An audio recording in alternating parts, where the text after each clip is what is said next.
Impatience palpable chez les enfants de l'école clinique provinciale de Montigny-sur-Sambre. Dans quelques instants, on va inaugurer leur nouvelle aire de jeu adaptée qu'ils attendent depuis plus de 2 ans.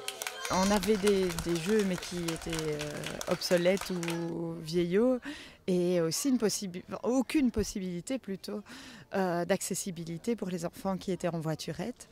Et donc on a vraiment voulu penser cette plaine de jeux attentivement pour que ce soit le plus large possible en termes d'accessibilité. Ce partenariat public-privé a permis de dégager 36 000 € de dons de diverses associations, tandis que la province a mis quelques 100 000 € dans l'escarcelle. Mais cela a sans doute retardé la concrétisation du projet. Il a fallu mettre tous les partenaires autour de la table plusieurs fois, avoir aussi toutes les normes de sécurité et puis trouver ces fameux jeux adaptés qui permettent, comme le tourniquet, qui permet de mettre des voiturettes dessus.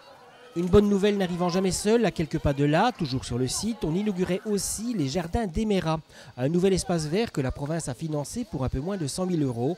Là aussi, on répond à un besoin de convivialité. On a un point fort, c'est qu'on se trouve en plein centre-ville. Finalement, on n'est pas loin à pied de tout. Ça permet finalement de rester ancré dans la réalité, dans la société. Mais il fallait absolument des espaces verts parce qu'on a des enfants, des adultes qui sont ici tout le temps. Et donc on trouvait absolument nécessaire de ne pas faire de ce vieux parking un nouveau parking. Et on a voulu en faire un jardin parce que ça nous paraissait essentiel d'avoir cette bouffée d'oxygène.